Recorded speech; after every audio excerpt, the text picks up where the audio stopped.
اگر اللہ کی نافرمانی انسان سے ہو جائے نا، اس کی تلافی ہو جاتی ہے توبہ کے ذریعے. فطرت سے بغاوت کرو گے وہ فطرت معاف نہیں کرتی. فطرت نام اللہ ہی کا ہے، یعنی اللہ ہی نے فطرت بنائی ہے، لیکن اللہ نے فطرت کو ایسا بنایا ہے کہ اس کی بغاوت کرو گے میں معاف کروں گا. فطرت معاف بولتے کیوں نہیں بھائی؟ بہت خاندانی بات کر رہا ہوں، اللہ کرے کھوپڑی میں اتر جائے، اللہ کرے مجھے سمجھ میں آ جائے. سب سے پہلے تو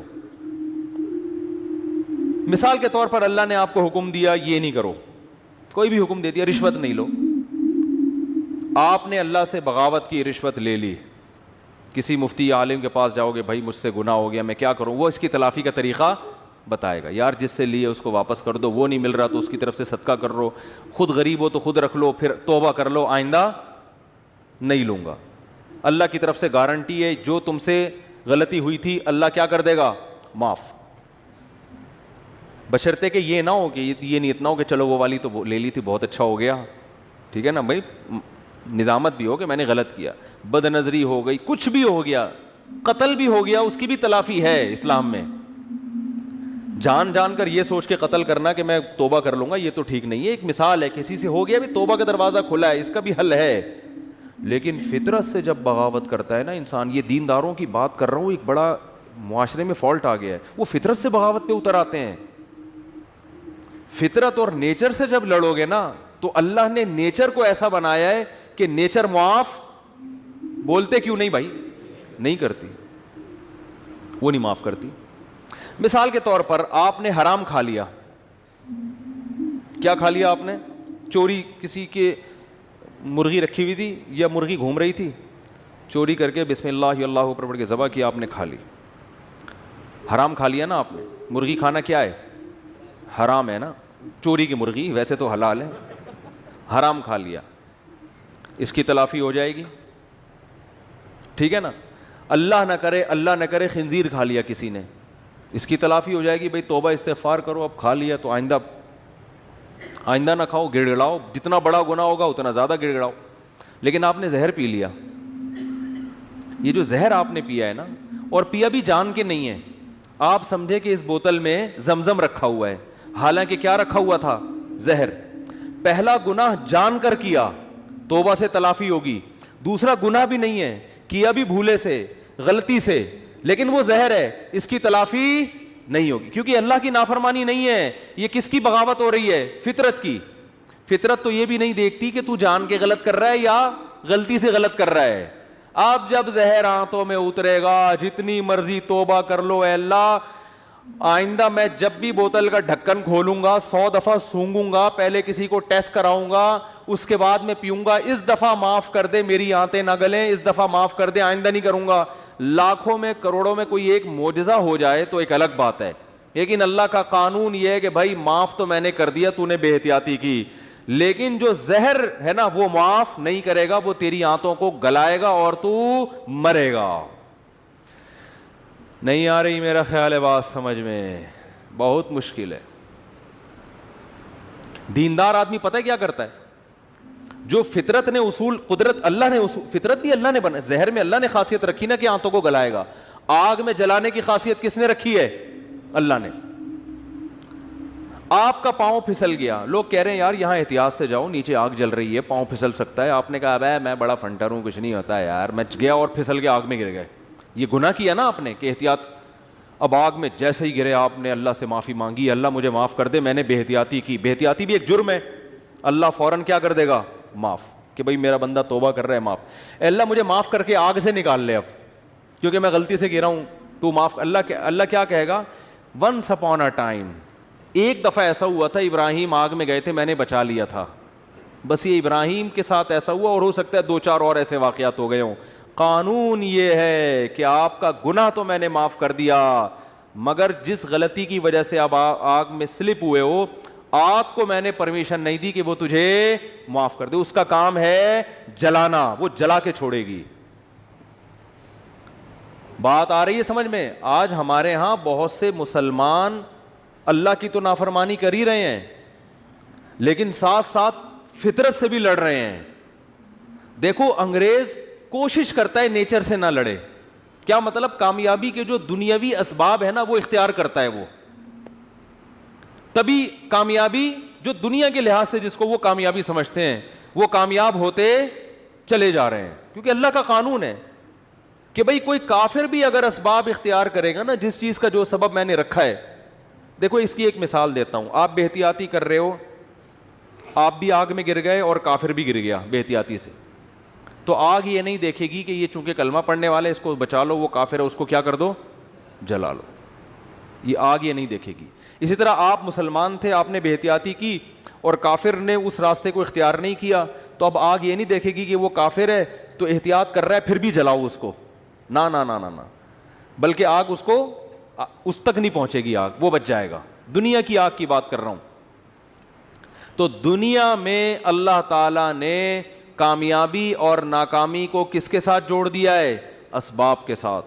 جو جس چیز کا سبب ہے نا وہاں تک پہنچنے کے لیے وہ سبب آپ کو اختیار کرنا پڑے گا. اس سبب کو اختیار کیے بغیر وظیفے, دعائیں اور آشیرواد لے لینا کسی سے, جا کے سر پہ ہاتھ پھیر دیں گے حضرت جی تو میری شادی ہو جائے گی, نہیں ہوگی شادی آپ کی. کیونکہ سب سے بڑا مسئلہ آج کل یہی بنا ہوا ہے نا, تو اس لیے مثال ذہن میں آ جاتی ہے. آج ایک صاحب آئے میرے پاس ملنے کے لیے, مفتی صاحب میں 40 سال کا ہو گیا, میری شادی نہیں ہو رہی. میں نے کہا کیوں نہیں ہو رہی؟ کہہ رہے ہیں یار میں پتہ نہیں میرا مائنڈ ہی اس کے لیے تیار نہیں ہوتا, تو میرے لیے دعا کر دیں کہ میری شادی ہو جائے. میں نے کہا تو کر ہی نہیں رہی, کر ہی نہیں رہا, تو میں یہ دعا کر دیتا ہوں آپ کا مائنڈ بن جائے. تو میں نے کہا بنانے کی کوشش کرو گے تو بنے گا نا. تو بہت بڑا مسئلہ ہمارے ساتھ یہ ہے کہ صحت کے معاملے میں بھی, پڑھائی کے معاملے میں بھی, اور بزنس کے معاملات میں بھی, دین کے معاملات میں بھی. دین میں بھی تو یہ ہے نا کہ جنت کے اسباب اختیار کرو گے تو کہاں جاؤ گے؟ جنت میں. تو اس میں بھی جنت کے اسباب بھی اختیار کرنے کے لیے تیار بولو نہیں ہے. جنت کے اسباب ہے گناہ چھوڑو, گناہ نہیں چھوڑتے, اور پتہ نہیں ایران توران کیا کچھ کر لیں گے, وظیفے پڑھ لیں گے, 5 لاکھ دفعہ آیت الکریمہ پڑھ لی, فلاں نے پڑھ لی, یہ کر لیا, وہ کر لیا, اور فلاں کو کھانا کھلا دیا. بھائی جنت میں جانے کا سب سے پہلا سبب کیا ہے؟ کہ جس چیز کو اللہ نے حرام کہہ دیا اس سے آپ کو بچنا ہے. گناہ چھوڑنا ضروری ہے. اپنے عقیدے کو توحید کے بغیر جنت میں نہیں جا سکتے. کتنے اچھے بن جاؤ, شرک پر اگر ہے. دیکھو جیسے دنیا کا کے اسباب ہوتے ہیں نا, کہ جب تک محنت نہیں کرو گے, صحت کی کوشش نہیں کرو گے تو صحت بنتی نہیں ہے. یہ تھوڑی کہ اٹرم پٹرم جو مرضی کھاتے رہو اور آپ پھر بھی صحت مند, ایسا نہیں ہوتا. یہ جو لوگ کہتے ہیں نا فلاں سب کچھ کھا جاتا ہے پھر بھی ٹھیک ہے, ایسا نہیں ہے. ایک وقت اس کو بھی بریک لگانی پڑتی ہے, اس کو روکنا پڑتا ہے اپنے آپ کو. اور جو پھر بھی کچھ نہیں ہو رہا ہے اس کا مطلب ایک ہی دفعہ میں ہونے والا ہے, اس کو ایک ہی دفعہ میں پھٹ جائے گا بیٹھا بیٹھا. کیونکہ جو کچھ ہوتا رہے نا تو انسان پھر بھی تھوڑا سا احتیاط سے چلتا ہے. اس کا مطلب ایک ہی دفعہ میں اس کا کچھ ہونے والا ہے, ٹائٹ طریقے سے دھماکے کے ساتھ پھٹے گا. گرنیڈ ایک ہی دفعہ پھٹتا ہے اور کلاشن کوف سے گولیاں مسلسل چلتی رہتی ہیں, ٹھیک ہے نا. گرنیڈ کیا ہوتا ہے؟ ایک ہی دفعہ پھٹتا ہے بس, وہ دوبارہ چلنے کے قابل نہیں رہتا. تو آخرت میں جانے کا سبب بھی ہے, تو وہ سبب اختیار کیے بغیر ہم انگریز کو کہتے ہیں نا دنیا میں کامیاب ہے مگر آخرت میں نہیں ہے. کیوں نہیں بھائی؟ تم آخرت کا سبب اختیار کرتے ہی نہیں ہو. آخرت میں جانے کے اسباب کیا ہیں؟ عقیدہ توحید ہے, رسالت ہے, پھر جو اللہ نے جس کو حلال کیا اس کو حلال سمجھو, جس کو حرام کہا اس کو حرام سمجھو. پھر لوگ ہم سے لڑتے ہیں کہ یہ سائنسدان کیوں جنت میں نہیں جائیں گے, انہوں نے تو اتنے نیک کام کیے. او بھائی جنت میں جانے کے لیے تھوڑی کیے انہوں نے, دنیا کے لیے کیے ہیں. تو دنیا آج ان لوگوں کو بڑے اچھے القاب سے یاد رکھتی ہے, یار اس نے بلب ایجاد کیا. اب بلب کے رشتہ داروں کو گالیاں دینا الگ بات ہے, لیکن بلب بنانے والے کو گالیاں کوئی بھی نہیں دیتا. پاکستانی قوم بلب کے رشتہ داروں کو گالیاں دیتی ہے, لیکن بلب بنانے والے کو الحمدللہ گالیاں نہیں دیتی, اور دینا بھی نہیں چاہیے گالیاں. بھائی اس نے ہم پر احسان کیا, بلب بنایا, تو احسان کا بدلہ اس کو دنیا میں مل گیا. اس نے کون سا صدقہ جاریہ کے لیے آخرت کے لیے بنایا تھا؟ تو جو دنیا میں کر رہے ہیں دنیا کے لیے کر رہے ہیں, آخرت میں کوئی حصہ نہیں. اللہ نے بتا دیا تم نے آخرت کے لیے کیا ہی نہیں ہے, کیونکہ تمہارا تو آخرت پر ایمان ہی نہیں ہے. تو اس لیے بات خوب یاد رکھو, صحت کا مسئلہ ہو, گھر میں بچوں کی تربیت کا مسئلہ ہو, پیسے کمانے کا مسئلہ ہو, صحیح ہے نا, جب تک محنت نہیں کرو گے, قانون اللہ کا یہ ہے کہ کخ بھی ہاتھ میں نہیں آئے گا, کخ بھی نہیں آئے گا. کل رات میں مثالیں اس لیے دیتا ہوں تھوڑی سی عبرت کے لیے, کل ہماری ایک جگہ دعوت تھی, بہت ہی اچھے لوگ تھے, وہ دعوت ٹھکرائی نہیں جا سکتی تھی. کھانا کھایا ہم نے 11 بجے رات, اور وہ انہوں نے اتنا کچھ بنایا ہوا تھا, وہ بھی باقاعدہ آرڈر پہ کھایا ہم نے. ابھی میں کیا وہ سن بھی رہے ہوں گے نا بیان. کھایا, اب 11 بجے جب آپ کھا کے سو گئے تو آپ کی صحت ٹھیک ہو سکتی ہے؟ پھر آپ کہو چونکہ میں مفتی صاحب ہوں اور لوگ کہتے ہیں عالم ہے, لوگوں کے خیال میں کوئی نیک آدمی ہے. اصل تو اللہ ہی جانتا ہے کون نیک ہے, کون بزرگ ہے, کون عالم ہے, لیکن لوگوں کا ایک اچھا گمان اگر فرض کر لیں تو چونکہ ہم نے 11 بجے کوفتے کھائے ہیں, کوفتے بنائے ہوئے تھے بڑے خاندانی قسم کے, پھوڑ دیے ہم نے, طبیعت سے پھوڑے. اچھا وہ تو میں ان سے کہہ رہا تھا کہ مولانا طارق جمیل صاحب تو رات کو کھانا کھاتے ہی نہیں ہے نا, رات کو کھانا حضرت مولانا طارق جمیل صاحب نہیں کھاتے, وہ اتنے 2-4 نوالے بس, جتنا بھی رکھا وہ نہیں کھاتے, صحت کا خیال کرتے ہیں. تو میں نے کہا یار اتنا تپڑ مجھ میں نہیں ہے, اتنا اچھا کھانا رکھا ہوا ہے اور میں کھاؤں نہیں. تو وہ کہنے لگے, میں نے کہا ہم نے اس کا ایک آلٹرنیٹ تلاش کیا ہوا ہے, کھائیں گے طبیعت سے. تو ہم نے پھوڑا, اب جب پھوڑا ہے تو ظاہر ہے اس پھوڑے ہوئے کو نکالنا بھی تو ہے نا. تو اس کا حل پھر ہم, میرے ساتھ ایک ہمارے دوست تھے, وہ کافی وزنی ہیں. میں نے کہا بیٹا اب میں تو نہیں سو سکتا ایسے, میں تو نہیں سو سکتا, یہ تو خودکشی ہے. تو میں نے کہا جب تک یہ جتنی کیلوریز جمع ہوئی ہیں نا یہ برن نہیں ہوں گی نا میں نہیں سوؤں گا. انہوں نے کہا کیسے برن کرنا؟ میں نے کہا پیدل نکلو. تو ہم پھر نکل لیے پیدل, ٹھیک ٹھاک واک کی. پھر ہمارے ایک دوست کا جم ہے یہاں چلا گیا, پھر وہ جو مشین ہوتی ہے نا بھاگنے والی اس پہ بھاگا. میں نے دیکھا, میں نے اس سے پوچھا یار آدھا کلو کڑھائی میں کتنی کیلوریز, میں نے آدھا کلو کڑھائی نہیں کھائی لیکن اس سے ویسے ہی پوچھا ہے کتنی کیلوریز ہوتی ہیں. اس نے کہا کہ پتہ نہیں 100 ہوتی ہیں. تو میں نے کہا جب تک 100 یہاں وہ مشین میں لکھا ہوا تھا نا, اتنا اس پہ میں چلا ہوں اور تیز واک کی ہے کہ جب وہ آئے نا کہ 100 کیلوریز آپ کی برن ہو گئی ہیں پھر ہم مشین سے اترے. ہم نے کہا اب ہمارے لیے سونا کیا ہو گیا ہے؟ بولو نا بھائی, حلال. یہ اتنے نیک ہم بھی نہیں ہیں کہ اتنا صحت کا خیال رکھیں. ونس اپون اے ٹائم ایک واقعہ اچھا آ گیا, ہم نے کہا پارسل کر دو. یہ کرنا پڑے گا آپ کے باپ کو بھی, ورنہ توند نکلے گی, ورنہ عجیب سے ہو جاؤ گے. زندگی ایسی بہاریں اور خوشیاں کیا ہو جائیں گی, ختم. وہ کڑھائیاں جو آپ کوفتے جو کھا رہے ہو نا, آہستہ آہستہ جا کے مختلف جگہوں پہ سے نکلنا شروع ہوں گے. کبھی کوفتہ یہاں سے نکلے گا, ڈاکٹر کہیں گے ان کی رسولی نکل آئی. وہ رسولی نہیں ہے, وہ جو کوفتے آپ نے کھائے ہیں نا ان میں صرف ایک کوفتہ نکلا ہے ابھی تو باقی کیا ہے, باقی ہیں. تو مختلف, ابھی تو تھوڑے دنوں میں آپ خود کوفتہ بن جاؤ گے. اور پھر کیا کرتے, صحت ٹھیک نہیں ہے, گھٹنوں میں درد, یورک ایسڈ بڑھا ہوا ہے, یہ ہوا ہوا ہے. پھر آتے ہیں کہ جی وہ مفتی صاحب کوئی وظیفہ بتا دیں کہ فلاں بزرگ کے پاس چلے جاؤں. پھر وہ فلاں آستانے پہ ایک بڑے اولیاء اللہ بیٹھتے ہیں, آدمی ہے کہ لیکن اولیاء اللہ, اولیاء تو ولی کی جمع ہے بھائی, ولی اللہ ہوتا ہے, اس کو لوگ کیا کہتے ہیں, اولیاء اللہ بیٹھتے ہیں. اولیاء اللہ تو بہت سارے ہول سیل کے حساب سے کہہ رہے ہیں. وہ فلاں آستانے میں ایک اولیاء اللہ بیٹھتے ہیں, وہ ایسا دم کرتے ہیں بھائی, ان کے پاس جاؤ, ایسا تعویذ ہے.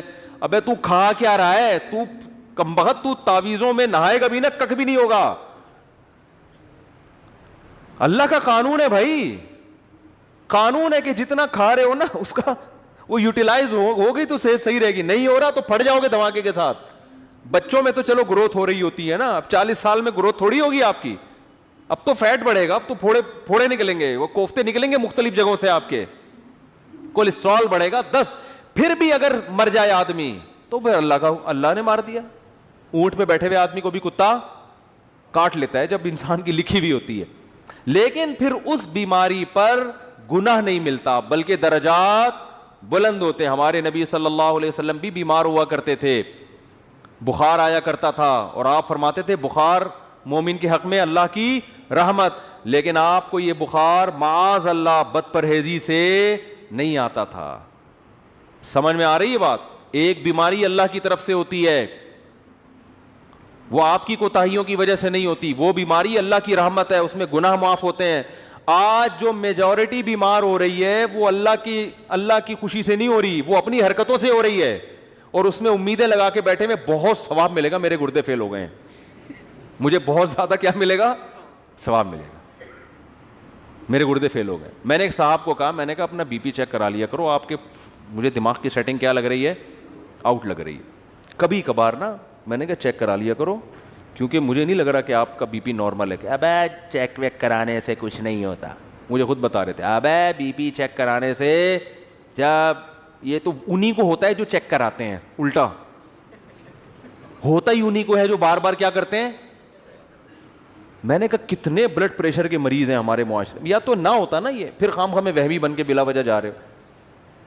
وہی ہوا ان کے, پتہ نہیں کوئی رکھ پڑ گئی ان کی, بی پی ہائی تھا پتہ ہی نہیں چلا ان کو. اور ایک صاحب کے ساتھ تو ایسا ہوا, ان کو بھی سمجھایا, ان کا تو انا للہ ہی ہو گیا, اللہ تعالیٰ مغفرت فرمائے. بہرحال وہی بات ہے, اللہ تو معاف کر دے گا اگر بعد والے اس کے لیے توبہ استغفار کریں, لیکن فطرت معاف نہیں کرتی. فطرت نے دماغ کی رگ بولو پاڑ دی. اتنا یہ نہیں دیکھا کہ بھئی یہ تو یہ جو آج کل بیماریاں چل رہی ہیں, بلڈ پریشر ہے. پھر اماں ماں باپ کی خدمت میں بھی سب سے بڑی خدمت یہ ہے ان کی صحت کا خیال رکھو. اماں کے دیکھو کھا کے رہی ہیں, ابا کو دیکھو ابا چھوڑ دو پراٹھے, ابا کے پاؤں پکڑو, ابا اس عمر میں پراٹھے سوٹ نہیں کرتے. اور اگر ابا نے پراٹھے کھائے ہیں تو ابا سے بہت محبت کے ساتھ واک کراؤ ان کو, کہ ابا مفتی صاحب اگر پٹھان ہوٹل کے پراٹھے کھا لیتے ہیں تو واک بھی کرتے ہیں, ٹھیک ہے نا. آپ نے مفتی صاحب کے بیان سنے کہ انہوں نے ہوٹل کے پراٹھے کھائے ہیں, تو ابا پھر وہ دیکھو پھر بھی اللہ کی طرف سے سب کچھ ہو سکتا ہے. بڑے بڑے صحت مند ہم نے دیکھے ہیں دھڑام سے نیچے گئے, تو وہ اللہ کی طرف سے ہے نا, وہ تو اللہ سے تو تھوڑی کوئی لڑ سکتا ہے. لیکن قانون یہی ہے, اور قانون کو فالو کرو گے تو 99% غالب یہی ہے کہ اللہ کی مدد آئے گی. حکیم محمد سعید صاحب جو ہے نا, قانون کو فالو کرتے تھے, نیک آدمی تھے, کبھی تکبیر اولیٰ فوت نہیں ہوتی تھی ان کی. 68 ایئرز میں 68 سال میں ٹینس کھیلتے تھے, ایک ایک 2 گھنٹہ. آج کوئی کھیل سکتا ہے؟ 40 سال کا آدمی کمر پکڑ کے بیٹھ جائے گا, اس لیے کہ صحت کے اصولوں پر عمل. بھائی اتنے بجے کھانا ہے, یہ نہیں کھانا. ایک حد تک تو سب کچھ چل جاتا ہے, اٹرم پٹرم برگر شرگر انڈے والا وہ والا بھی پھوڑ دیا, وہ اس کے بعد فطرت انتقام لینا شروع کرتی ہے. تو ہم کہتے ہیں نہیں جی اصل میں تو یہ انہی کو ہوتا ہے جو زیادہ احتیاط کرتے ہیں. آج ایک آدمی کہنے لگا کورونا انہی کو ہو رہا ہے جن کو جو زیادہ احتیاط کر رہے ہیں. میں نے کہا کتنے لوگوں پہ تحقیق کیا آپ نے؟ 2-4 ایسے ہوں گے جنہوں نے احتیاط کی پھر بھی ہو گیا, زیادہ تر وہی ہیں جو احتیاط نہیں کرتے ان کو ہو جاتا ہے. تو تحقیق جب کی جاتی ہے نا تو 2-4 آدمیوں کو دیکھ کے نہیں کی جاتی ہے, پوری رپورٹ آپ کے پاس ہو اس کے بعد تحقیق کا پتہ چلتا ہے. تو میرے بھائی مسلمان کے ساتھ بہت بڑا مسئلہ یہ ہے کہ وہ کامیابی کے اسباب اختیار نہیں کرتا. صرف ایک صحت کی مثال میں اس لیے دیتا ہوں کہ صحت کا ایشو تو ہر ایک کے ساتھ ہے نا بھائی. ہر آدمی تاجر تھوڑی ہے, بزنس مین تھوڑی ہے, کچھ ملازمت کرتے ہیں, کچھ تاجر میں ہیں, کچھ پڑھائی پڑھ رہے ہیں, کچھ کوئی اور کام کر رہے ہیں.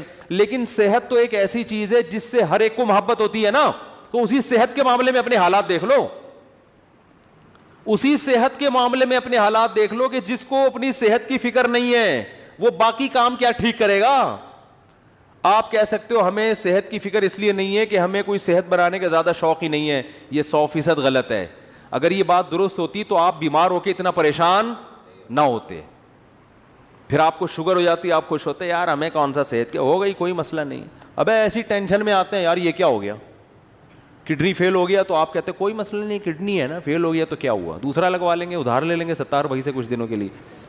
لیکن آپ کتنی ٹینشن میں آتے ہو, اس کا مطلب آپ صحت پہ کمپرومائز کرنے کے لیے تیار نہیں تھے. آپ سستی, کاہلی اور معذرت کے ساتھ, بہت ہی معذرت کے ساتھ, پوستی پن کی وجہ سے ایسا ہو رہا ہے آپ کے ساتھ. پوستی پن سمجھتے ہیں؟ پوستی نہیں پتا, اتنا مشہور گالی ہے یار, کہتے ہیں پوستیوں کی طرح پڑا رہتا ہے, کہتے نہیں ہے. تو وہ یہ پوستی پنا ہے کہ پرواہ نہیں ہے, نہ کھانے کا ہوش, کھائے جا رہے ہیں تو نان اسٹاپ کھائے جا رہے ہیں.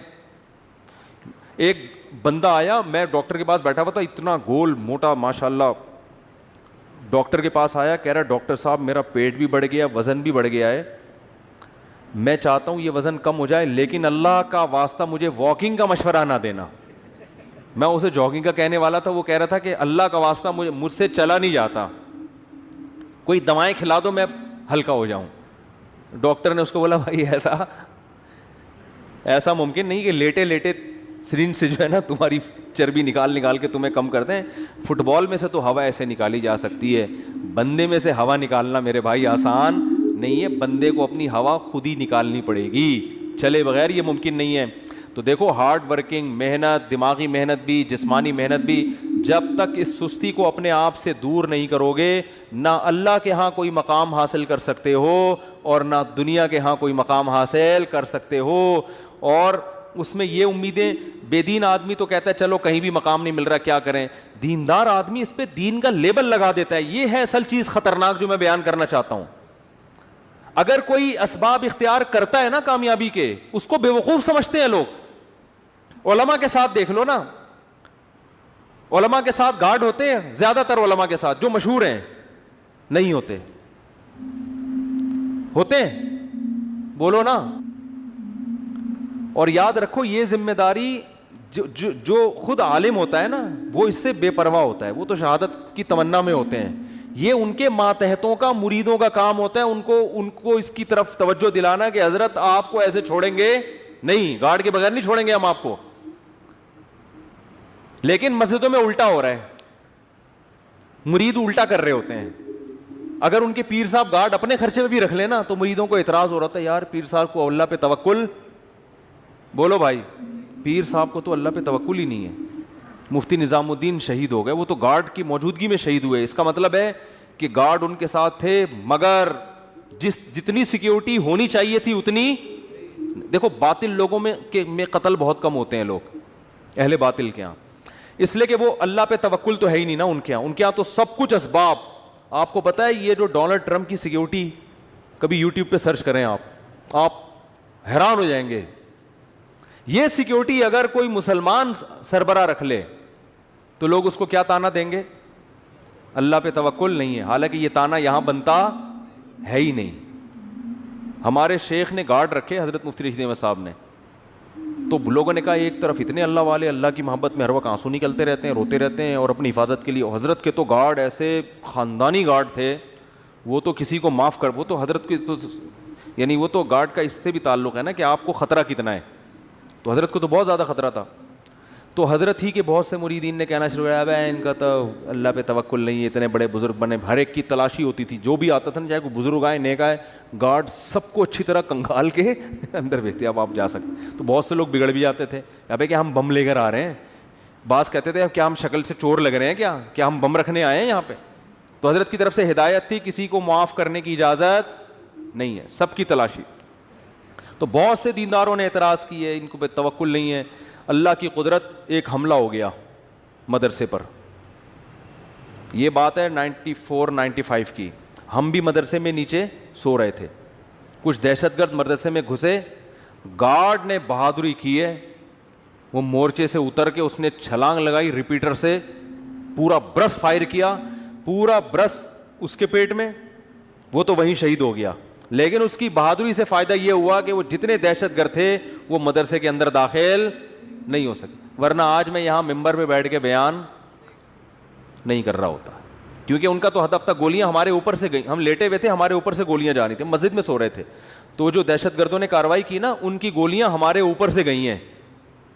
تو جب ہم اٹھے ہیں تو وہ بھاگ چکے تھے, کیونکہ اس نے گارڈ نے ایسی بہادری دکھائی کہ وہ جان پہ کھیل گیا, خود تو شہید ہو گیا اور لیکن اس نے ان سب کو بھگا دیا. تو اس کے بعد وہ جو باتیں کرتے تھے نا الٹی الٹی, انہوں نے کہا یار اچھا ہوا انہوں نے گارڈ رکھے ہوئے تھے, ورنہ تو آج تو سارے ہی گئے تھے. تو حضرت کو اتنا غصہ آیا, حضرت نے فرمایا غنیمت ہے, سمجھ میں آ گیا, ایک بندے کو شہید کروا کے بات سمجھ میں آ گئی, لیکن شکر ہے. تو حضرت فرماتے تھے یہ کون سی عقل مندی ہے کہ ایک بندہ کو شہید کروانے کے بعد بات سمجھ میں آئے. عقل مندی تو یہ ہے کہ کام سے پہلے بات سمجھ میں آ جائے. پھر حضرت نے فرمایا, حضرت مولانا یوسف دھیانوی شہید رحمۃ اللہ علیہ, اتنے بڑے بزرگ, اتنے بڑے عالم, ان کی محنتیں ہوتی ہیں, پوری جوانی علم حاصل کیا ہوتا ہے, اتنی یہ ایسی شخصیتیں غیروں کے پاس ہوتی نا تو آپ دیکھو وہ کتنی قدر کرتے ہیں ان کی. گورا اپنے سائنسدانوں کی کتنی قدر کرتا ہے. گورے کو پتا ہو کہ یہ ہمارا قیمتی سرمایہ ہے. اچھا مجھے ایک بات بتاؤ, آرمی کا کوئی بہت بڑا آفیسر ایسے ہی سول ڈریس میں ایسے ہی گھوم رہا ہو اور کوئی گارڈ وارڈ نہ ہو, آرمی چھوڑے گی اس کو؟ آرمی بولے گی بھائی تم پہ خرچہ ہوا ہے, تم اگر شہید ہو گئے نا تم تو جنت میں جاؤ گے, ہماری ایسی کی تیسی ہو جائے گی, ہم نے ٹریننگ کی ہے, لاکھوں روپے خرچ کیے. ایک آرمی کے آفیسر آئے تھے ملنے کے لیے, وہ پتہ نہیں SSG کمانڈو تھے کیا تھے, تو ہمارے دوست نے مجھے بھی انوائٹ کر لیا, اس نے ان کی دعوت کی تھی, مجھے بھی انوائٹ کیا, تو وہ پائے وائے پکے تھے وہ نہیں کھا رہے تھے, کوئی پائے تھے یا کیا, کوئی ایسی خوراک تھی جو فل آف کولیسٹرول ہوتی ہے, تو وہ نہیں کھا رہے تھے. تو ہمارے دوست نے ان سے پوچھا آپ کی, انہوں نے کہا یار ہماری ٹریننگ پہ صحت پہ اتنے لاکھوں روپے خرچ ہوئے ہیں, میں پائے کھا کے حکومت کا وہ پیسہ ضائع نہیں کرنا چاہتا. میں کھانے پینے میں احتیاط, یا تو پہلے کھانا کھا چکے تھے, ڈبل کھانا تھا, کیا تھا, مجھے تو واقعے کا اصل مغز یاد رہ جاتا ہے, پوری تفصیل یاد نہیں رہتی. تو میں نے کہا بندہ خاندانی ہے. بندہ کیا ہے؟ حکومت کے پیسے سب نہیں ہے خاندانی, ہر طرح کے لوگ ہوتے ہیں, فوج میں بھی ہر جگہ, تو کھا بھی رہے ہوتے ہیں کہ آ جاؤ, حکومت کا پیسہ ہے نا, پھر تو ڈبل کھانا ہے. ٹھیک ہے نا. اچھے بھی ہوتے ہیں, ہر طرح ہر طبقے میں اچھے برے سب طرح کے لوگ ہوتے ہیں. تو وہ بڑے خاندانی تھے, بریگیڈیئر کے رینک کے آدمی تھے, انہوں نے کہا میں نہیں کھاؤں گا, اتنا خرچہ تھی, بڑی ٹائٹ خاندانی قسم کی فٹنس. تو یہ انسان کے عقل مند ہونے کی علامت ہوتی ہے, کوئی سیکیورٹی کا انتظام نہیں. تو یہ ہمارے دینداروں میں ایک بہت بڑا فالٹ ہے, وہ اس کو توکل سمجھتے ہیں, حالانکہ یہ توکل نہیں ہے. قرآن نے کیوں کہا اعدوا لہم ما استطعتم من قوہ, قوت اختیار کرو, الا ان القوۃ الرمی, آپ نے فرمایا قوت سے مراد تیر اندازی ہے, تیر اندازی سیکھو. تو خلافت عثمانیہ جو قائم ہوئی ہے, محمد بن فاتح نے دنیا کی سب سے بڑی توپ بنوائی اپنے سائنسدانوں سے, اس کے بعد اس قلعے پہ حملہ کیا. اس کو پتا تھا یہ غلیلوں سے فتح ہونے والا نہیں ہے, نہیں ٹوٹیں گی. بہت دنیا کی سب سے بڑی توپ اس وقت کی بنائی تھی اس نے کہا اس کے بعد حملہ ہوگا تو ہٹو بچوں ہوگا کام. تو یہ اسباب کے ساتھ اللہ نے دنیا کو جوڑ دیا ہے. ہاں مسلمان اسباب اختیار کرتا ہے, نظر اسباب پہ نہیں رکھتا. اسے وہ بہاری بھائی کا مقولہ ہر وقت یاد رہتا ہے کہ اگر انسان کی شامت آتی ہے تو اونٹ پہ بیٹھے ہوئے آدمی کو بھی کتا کاٹ لیتا. ہمارے ایک دوست بہاری تھے, باتیں بڑی کرتے تھے, تو وہ کہتے تھے کہ دیکھو جب انسان کی شامت آتی ہے تو اونٹ پہ بیٹھے ہوئے آدمی کو بھی کتا, حالانکہ کتے کے لیے وہاں جانا آسان کام نہیں ہے, کنوینس کا مسئلہ ہے بھائی, اس کو تو پوری رینٹ پہ گاڑی لینی پڑے گی. تو جب موت آتی ہے تو کتا کاٹ لیتا ہے. تو جب آنی ہوتی ہے میرے بھائی تو پھر تو 20 گارڈ بھی ہوں, گارڈ ہی دشمن بن کے مار دیتا ہے. جب آنی ہوتی ہے تو آپ صحت کا جتنا مرضی خیال کرو, ایک چھوٹا سا وائرس آپ کی ناک میں داخل ہو کر آپ کی ایسی کی تیسی کر دیتا ہے. ایک کینسر کے اسپیشلسٹ تھے, انہوں نے بتایا کہ بعض دفعہ ایک ایسے آدمی کو کینسر ہوتا ہے جس کے کینسر ہونے کا دور کا امکان نہیں ہوتا. میڈیکل سائنس حیران ہوتی ہے اس آدمی کو کینسر ہو کیسے گیا. تو اللہ سے تو نہیں لڑ سکتے, لیکن عام طور پہ ایسا ہوتا نہیں ہے. عام طور پر قانون یہی ہے کہ جو حفاظت کرے گا اس کی حفاظت ہوگی, جو صحت کا خیال کرے گا اس کی صحت ٹھیک رہے گی, جو پیسہ کمانے کے لیے محنت کرے گا اللہ اس کو پیسہ دے گا, جو پڑھائی پہ محنت کرے گا آگے نکلے گا. ایسے ایسے پاکستانی یا یو ایس اے یو کے میں جنہوں نے, یہاں بلوچ ایک لڑکا بھی, اس کی معلومات مجھے ہوئی, میں انشاءاللہ پوری ڈیٹیل لے کے آپ کو اس کے بارے میں انشاءاللہ بتاؤں گا, کہ بلوچستان میں پیدا ہوا, اردو بھی نہیں آتی تھی. اس نے ایک عزم بنایا کہ یار میں نے یہاں تک پہنچنا ہے, اور آج امریکہ میں بیٹھا ہوا ہے وہ. امریکن گورنمنٹ اس کو بڑا پروٹوکول دے رہی ہے, اتنی ترقی کی اس نے. تو بیٹھے بیٹھے مکھنچوؤں کی طرح یہ والا وظیفہ پڑھ لو, وہ والا وظیفہ پڑھ لو, فلاں کی سر پہ ہاتھ رکھوا لو, استخارہ نکالو. استخارہ سب سے آخری حل مسلمان کے پاس کیا ہے؟ استخارہ نکالو. اگر استخارے میں یہ نکلا ہے تو اس کا مطلب تم اب A1 گریڈ سے پاس ہو جاؤ. استخارے میں یہ نکل آیا, گئے کام سے. خواب میں نیلا آ گیا, یہ ہو گیا, پیلا آ گیا, یہ ہو گیا, گلابی آ گیا, یہ ہو گیا. خوابوں کی دنیا سے ٹھیک ہے, خواب بھی نبوت کا ایک حصہ ہے, تو پہلے اپنی ذمہ داری پوری کر لو, پھر اچھا خواب آ جائے تو چلو اللہ کی طرف سے بھی تسلی مل رہی ہے. وہ ایک خاتون کا واقعہ میں سناتا ہوں نا, مجھے کہنے لگی میرے بھائی کا انتقال ہو گیا, مجھے خواب آیا کہ وہ اچھی حالت میں ہے. میں نے کہا چلے اللہ سے امید کی جا سکتی ہے. کہنے لگی بہت نیک تھا, اتنا نیک مفتی صاحب کیا بتاؤں. اچھا, میں نے کہا ماشاء اللہ. میں نے کہا نماز پڑھتے ہیں؟ نہیں نماز تو کبھی نہیں پڑھی بیچارے نے. میں نے کہا پھر تو واقعی بہت نیک تھا. اور میں نے کہا یہ خواب پہ پھر بھروسہ نہ کریں, یہ اپنا تخیل بھی ہو سکتا ہے. بعض دفعہ آپ کے ذہن میں ایک شخص نیک ہوتا ہے تو وہ خوابوں میں اچھا ہی آ رہا ہوتا ہے. جس کو جس سے نفرت ہوتی ہے نا خواب میں, وہ چڑیل کی شکل میں آتا ہے. حقیقت ہے, کبھی ساس کو بہو خواب میں اچھی کنڈیشن میں نظر نہیں آئی ہوگی, اور کسی بہو کو آج تک ساس خواب میں سفید کپڑوں میں نظر نہیں آئی ہوگی. آپ تجزیہ کر کے دیکھ لیں, کوئی ایسی مارکیٹ میں بہو نہیں ملے گی جو کہے مجھے میری خواب میں میری ساس آئی اور سفید لباس میں خوشبو کے عطر میں ڈوبی ہوئی. کبھی ہوتا ہے؟ خواب ساس ہمیشہ نندے, ساس جٹھانیاں. میں جب پہلے فون سنا کرتا تھا ایسے فون بہت آتے تھے. خاتون نے کہا میری جٹھانی مجھے سانپ کی شکل میں نظر آئی ہے, اس خواب کی تعبیر بتا دیں. اب بیچاری جن لوگوں کو گھریلو ماحول نہیں پتہ ہوتا نا، جن علماء کو وہ تعبیریں بتاتے ہیں کہ تمہاری جٹھانی سے بچ کے رہو، مجھے پتہ ہوتا ہے اس کی جٹھانی بیچاری بے قصور ہے، اس کا قصور صرف یہ ہے کہ وہ اس کی جٹھانی ہے اس جٹھانی ہونے کی جو سزا ہے اس کو مل رہی ہے. تو میں نے کہا محترمہ، جٹھانیاں خواب میں سانپوں کی شکل میں ہی آیا کرتی ہیں، ساسیں بھی، جٹھانیاں بھی، نندے بھی، یہ رشتے ہی ایسے ہیں، یہ سانپ بچھو کی طرح کیا کرتے ہیں، ڈستے ہیں. تو اس کو خواب کو اگنور کر دیں، آپ کی جٹھانی انشاءاللہ آپ کو کچھ بھی نہیں کرے گی، بے فکر رہیں آپ. وہ کہتی نہیں اس کی تعبیر، میں کہ تعبیر ہے ہی نہیں تو کہاں سے بتا دوں میں اس کی، بلا وجہ تعبیر، بلا وجہ. تو مسلمانوں کو خوابوں کی دنیا سے میرے بھائی، استخاروں کی دنیا سے نکلنا پڑے گا. استخارہ جو سنت ہے وہ یہ نہیں ہے جو آپ کر رہے ہیں، وہ یہ ہے کہ کام پورا، ذمہ داری پوری کی، اسباب مکمل اختیار کیے، پھر اللہ کی مدد کو شامل کرنے کے لیے استخارہ کر لیا، اللہ جو بہتر ہے مقدر کر دے، کیونکہ ہوتا اللہ سے ہی ہے. ہمارا یہی ایمان ہے بھائی، ہماری محنتوں میں جان ڈالنے والا کون ہے؟ اللہ ہے. اور بچانے پر آئے گا تو آگ میں بھی بچا سکتا ہے، جیسے ابراہیم علیہ السلام کو بچایا اس نے. لیکن اس بیس پر ہم آگ میں چھلانگ لگانے کی ہمت نہیں کر سکتے کہ اللہ نے ابراہیم علیہ السلام کو بچا لیا تھا تو ہمیں بچا لے گا. یا اس بیس پر ہم بے احتیاطی کریں. اب دیکھو خواتین بے احتیاطی کرتی ہیں، جو گھروں میں مچھروں کے لیے وہ رکھتی ہیں نا، کوائل جلاتی ہیں. میں نے خود ایک گھر میں آگ لگتے ہوئے دیکھی ہے. گھر کا سربراہ منع کرتا تھا کہ یہ کوائل جو ہے نا دور رکھا کرو آگ. اس نے مجھے خود بتایا واقعہ، کہہ رہے میں اپنے گھر والوں کو منع کرتا تھا کہ بھئی یہ کوائل دور رکھا کرو، اس سے آگ لگ سکتی ہے، سردیوں کا مہینہ ہے، رضائی وہ کہہ رہے ہیں گھر والے ماں وہ بھائی اتنی دور رکھی ہوئی ہے، لحاف وہاں تک نہیں پہنچ سکتا، اس طرح کے. حالانکہ سوتے میں کچھ بھی ہو سکتا ہے، لحاف کھسک کے وہاں تک جا سکتا ہے. رسک کتنا بڑا ہے، اگر چلا گیا تو کیا ہوگا؟ نہیں جی، گھر میں آگ لگ گئی. اس سوتے ہوئے میں بچے نے کہیں لحاف اٹھا کے پھینکا ہوگا، اس کو گرمی لگ رہی ہوگی، کیا ہوگا؟ روئی میں ذرا سی آگ لگی ہے، ہوتے ہوتے ہوتے پورا کمرہ آگ سے بھر گیا. خیر بچ گئے وہ، الحمدللہ مرے نہیں، بھاگ گئے. لیکن یہ نبی صلی اللہ علیہ وسلم نے کیا فرمایا کہ رات کو چراغ گل کر کے سو، چراغ بجھا کے سو. فَإِنَّ الْفُوَيْسِقَةَ تَضْرِمُ النَّارَ عَلَىٰ أَهْلِهَا. کس قدر احتیاط ہے، صحیح حدیث ہے. یہ نہیں فرمایا کہ بھئی وہ چراغ کی وہ بتی جل رہی ہوگی تو تمہارا لحاف کھسک کے وہاں تک جا سکتا ہے، نہ.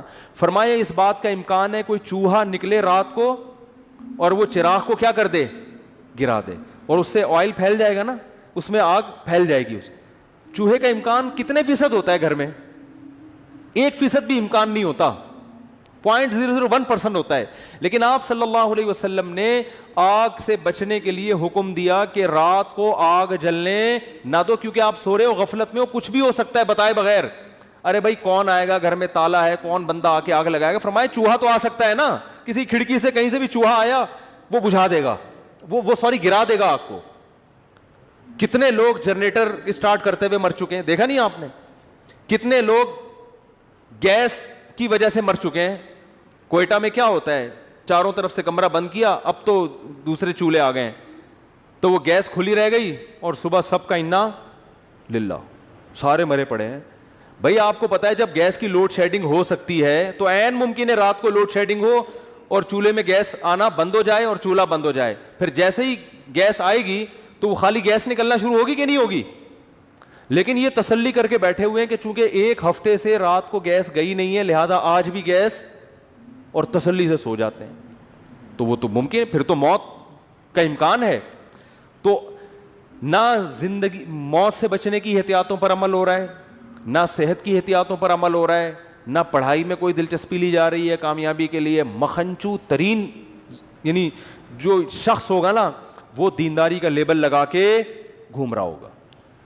تو صحابہ تو بڑے زبردست تھے بھائی، بڑے زیرک، بہت ہوشیار، بہت ذہین، بہت فتین، چالاکیوں کو سمجھا کرتے تھے اور یہ جانتے تھے کہاں غصہ کرنا ہے، کہاں نرمی سے پیش آنا ہے، کس سے تمیز سے بات کرنی ہے، کس سے ایٹیٹیوڈ تھوڑا سا کیا کرنا ہے، بولو بھائی چینج کرنا ہے، کون منافقت کر رہا ہے اور کون ایسا ہے جس کو فی الحال جو ہے نا اس کی دشمنی کو تھوڑا ملتوی کرنا ہے، ابھی اسے لڑنا نہیں ہے ابھی اس سے. تو بہت ذہانت کے ساتھ، بہت ہوشیاری کے ساتھ صحابہ نے زندگی گزاری ہے. تبھی رسول اللہ صلی اللہ علیہ وسلم نے فرمایا لا یلدغ المؤمن من جوہر مرتین, مومن ایک سوراخ سے دوسری دفعہ ڈسا نہیں جاتا. ایک دفعہ آپ کو کسی نے الو بنا دیا, قیامت تک وہ شخص دوبارہ آپ کو الو نہیں بنا سکتا. لیکن مسلمان کی حالت کیا ہے؟